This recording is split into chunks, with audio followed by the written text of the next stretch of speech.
Hello viewers, my name is Tracy. Welcome back again to my channel. And today we're first gonna start with a word of prayer. Dear Heavenly Father, we come before you this wonderful day, giving you glory and thanksgiving for all that you've done upon our lives. I thank you so much for this day, O God, for bringing us back together, O God. And even as we are about to listen to your word, O Father Lord, and give you praise, I pray, O God, that you be among us, O Father Lord. We thank you for everything, for it is in Jesus' holy name we do pray and believe. Amen. I am redeemed. I am redeemed, bought with a price. Jesus has changed my whole life. If anybody asks you just who I am, tell them I am redeemed.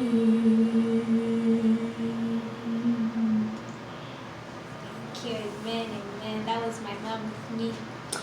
So we're going to talk about admitting sins and feeling better.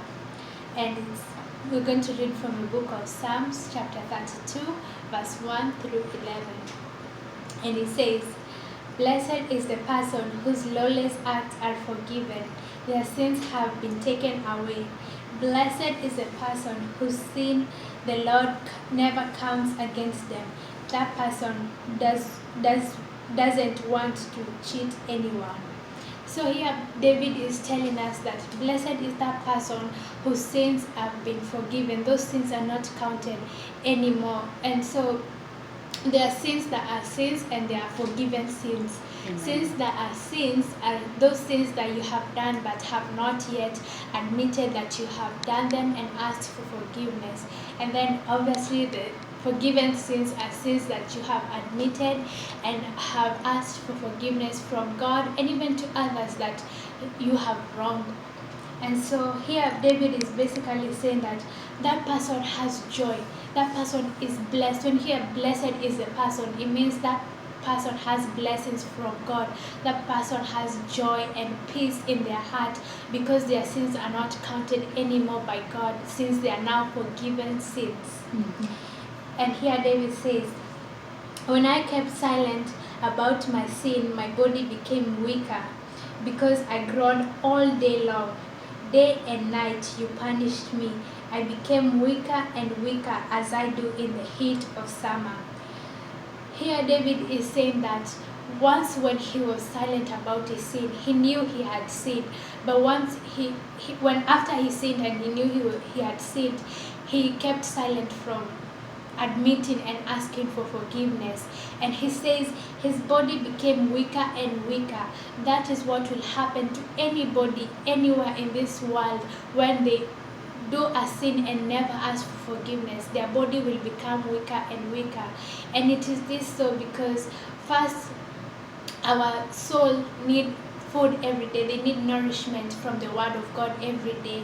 And once you have that sin that is holding you back, because sin holds someone back from the things that God has purposed and planned for them in life. It might be that day you sinned and something was going to happen, but since that door was closed because you sinned and never asked for forgiveness, you'll not be able to accomplish it. And then there's also when you're going to church or reading your word, having your devotions, you'll find that that word is not reaching to you. When you're praising, you find that it's not as hitting you, not feeling like you're in the spirit, because that sin has held you back from even getting closer to God. Because sin, what it does, like when Adam and Eve sinned, it makes them run away from God. For example, when Adam and Eve sinned, when God came back to the garden to check up on them, and because he knew what they had already done, instead of Adam confessing his sin, he started saying, God, it is the wife that you gave me. Instead of admitting, he started running away from that punishment, running away from God. He wanted to give a justification for what he did so he can be seem like he was on the right, but he was not. Instead, he would have confessed, and probably everything would have been all right at that moment. But once we sin, we find ourselves running away from God because once you sin, God is punishing you. Just like here David said, you punished me. Day and night you punished me. Once you sin and you have not asked for forgiveness, you get punishment. And what sin does makes you run away from God. And sin also creates more and more sin, because once you have that mindset whereby you have not asked for forgiveness, your mind, it kind of sets you into a pace whereby you're in a sinful nature. So it looks for more sins to look for comfortability, because that's what it knows at that moment. But once you ask for forgiveness, your sins changes to the right motives. It now starts searching for more right things. It starts searching for God. Start getting closer to God, because you have cleansed what made you not be closer to God. What made you run away from God. It has been cleansed once you have asked for forgiveness. And here that's where we see when David says, then I admitted my sin to you. I did not cover up the wrong I had done. I said, I will admit my lawless acts to the Lord, and you forgave the guilt of my sin. He says that he admitted all his sins now after he realized what his sin was doing. And once he admitted, God forgave him. He said, God forgave the guilt of my sin. So it doesn't matter what you did, either you see it big or small, ask for forgiveness. God will forgive you. God is a forgiving God.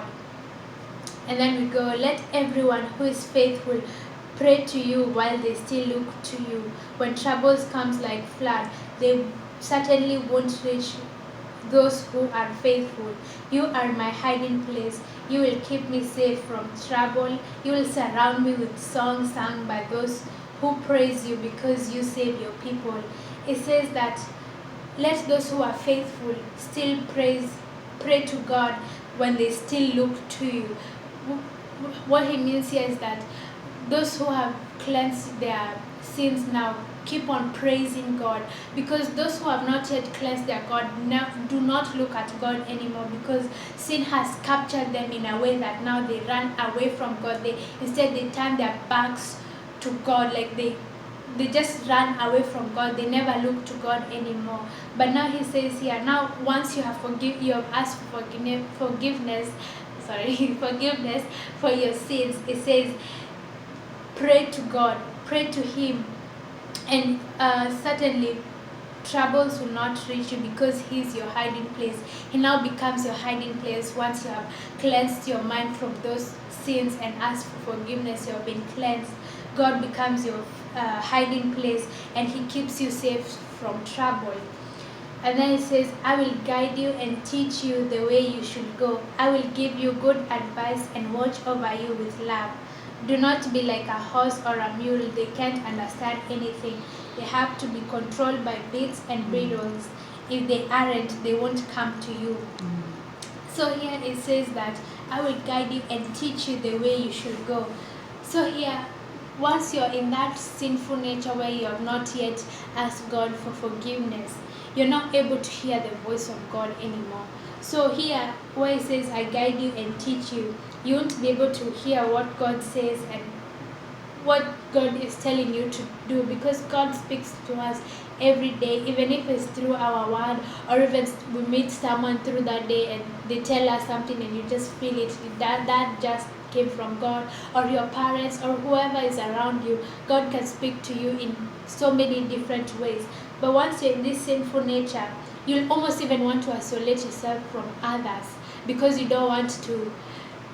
It just kind of makes you be away from everything, away from the people of God, if I may say so, because the people who surround you are people who are from God. It depends with the people you surround yourself with as also, because you find yourself when you're in a sinful nature, you go to people who are also almost like you in that sinful nature. But once you have asked for forgiveness, your heart seeks for more. Your heart seeks for the people of God, so you can go to them and get built up and get to hear God moving in you through those people.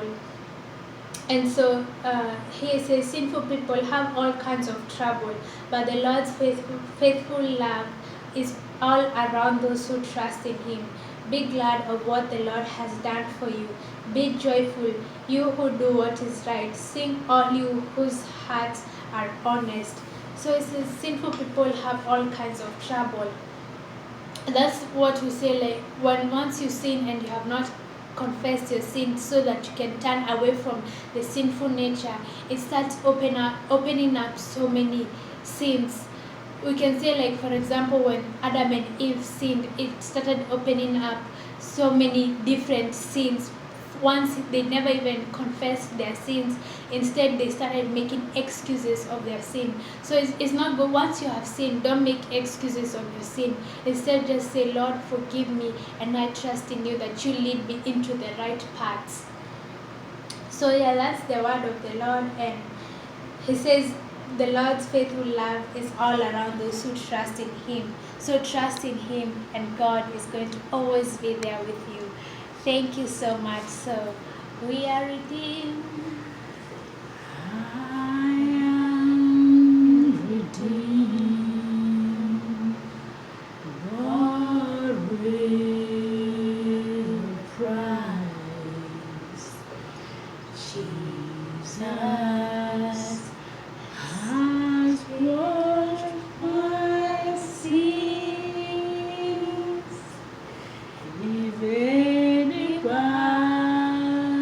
asks you just who I am, tell them I am redeemed.